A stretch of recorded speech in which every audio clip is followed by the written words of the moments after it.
देखो भाई, class 9 exercise 8.1 का first question, the angle of a quadrilateral are in the ratio. Quadrilateral के जो एंगल हैं वो रेशियो में दिए हुए हैं 3:5, 9, 13 इस तरह से। तो find all the angles of the quadrilateral. Quadrilateral के सारे एंगल्स आपको बताने हैं। तो देखो क्वाड्रिलेटरल जो भी है, कोई क्वाड्रिलेटरल हम बना लेते हैं यहाँ पे, ये ठीक है। और क्वाड्रिलेटरल के जो इंटरनल एंगल हैं ये, इनका सभी का सम 360 डिग्री होता है, ये हमें पता है, हमने पढ़ा था, ठीक है। अब मैं इनकी वैल्यू रख लेता हूँ ABCD, 4 एंगल हो गए। अब हम मान लेते हैं भाई, देखो ये हमें 4 एंगल्स के रेशियो दिए हुए हैं, तो हमें मानना पड़ेगा कौन सा ना कौन सा।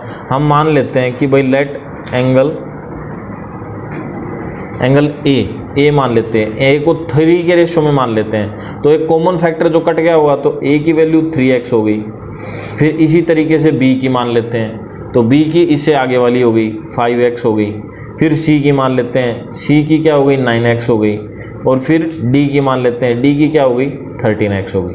इस तरह से हमने हमारे चारों एंगल्स मान लिए, ये 3x, ये 5x, ये 9x और ये 13x। देखो x क्यों लिया, क्योंकि रेशियो में है, तो रेशियो में जो कॉमन फैक्टर होगा वो कट गया होगा, तो जो बच गए वो रह गए। अब वो कॉमन फैक्टर क्या था वो हमें पता नहीं, इसलिए हमने उसको x ले लिया। तो x कट जाएगा अगर रेशियो में रखेंगे, तो वही वैल्यूज वापस से आ जाएंगी।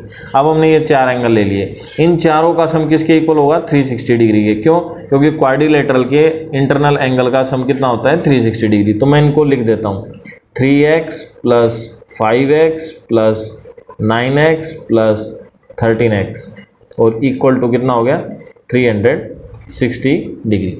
इतना हो गया।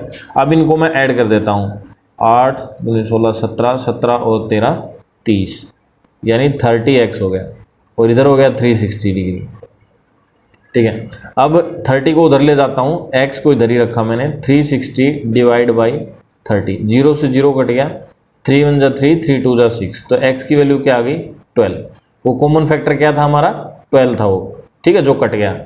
अब 12 के हिसाब से हम सभी एंगल्स की वैल्यू निकाल देंगे। तो पहला एंगल क्या है 3x, तो 3 × 12, a की वैल्यू यही थी, ये आ गया हमारा 36 डिग्री। ऐसे ही b की वैल्यू 5 × 12, ये कितना हो गया 60 डिग्री। फिर हमारी c की वैल्यू, c की कितनी थी 9 × 12, ये आ गया हमारा 108 डिग्री, ठीक है। फिर d की 13 × 12, तो कितना हो गया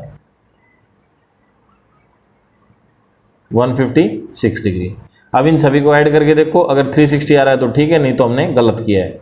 36 फिर 60 फिर 108 और 156, 12 और 8 20, 0 2 2 3 2 5 6 5 11 14 15 16 16 और 360 डिग्री आ रहा है, ठीक है।